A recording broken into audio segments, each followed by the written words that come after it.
looking back, actually set the trend for the next 20 years.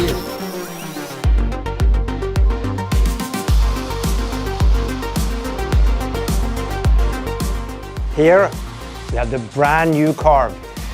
We introduced the range in the year 2000, and then it was voted Board of the Year. Now 20 years later, we have built quite a few hundred Carve prototypes and had a lot of fun testing them. So these boards were wide and short. They were kind of the first freeride boards to be just that. So what we've been looking for over all these years is early planing, comfort, top end speed, control, and extra easy jibing. So here you can see there's a concave.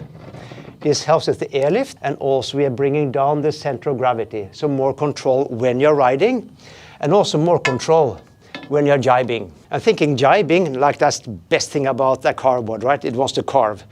With the rail outline around the front foot straps, the board just wants to go into the curve. It feels like it wants to carve and also wants to exit. And that exit is actually helped a lot with the fact that you have fat tail. The fat tail has not enough volume, so the board keeps on going straight forward. It doesn't kind of stop up. So that's really into the jibe, out of the jibe, kind of autopilot. Very happy about that. You know, we've been working on straps forever.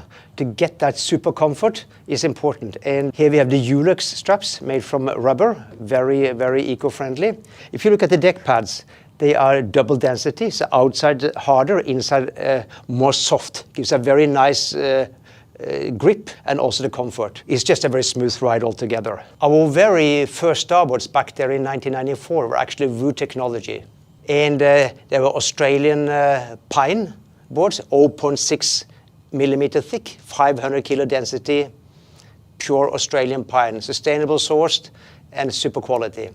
And we also have now a UV resistant PVC film on top to make sure that it can be out in the sun for a very long time. And if you look further in under the skin, you will find that there is a 3 millimeter high density, actually 100 kilo density PVC that gives it the longevity. So you can really ride this board for years and years, and you have the same feel of a very sturdy, solid construction. So in this board, we have a fair few oil products, the PVC, the paint, and all that stuff. So, you know, the emission is approximately 80 kilo CO2 per board, including all transports and raw mats. However, when we produce it, we also plant a mangrove. So we are actually capturing 1,000 kilo. So we capture approximately 10 times more than what we are emitting. So it's a pretty good deal. And also due to the plastics out here, you know, there is like EVA is actually also plastic.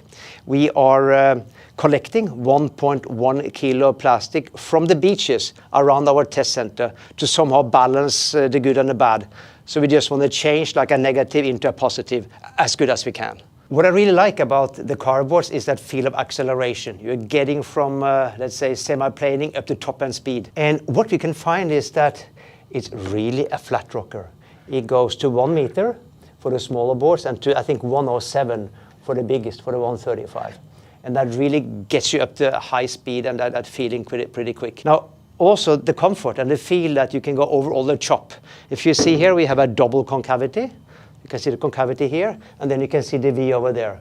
So it's just like that smooth feeling at high speed. So that's the reason why it just feels like it's flying over the chop. Here you can see our cutaways.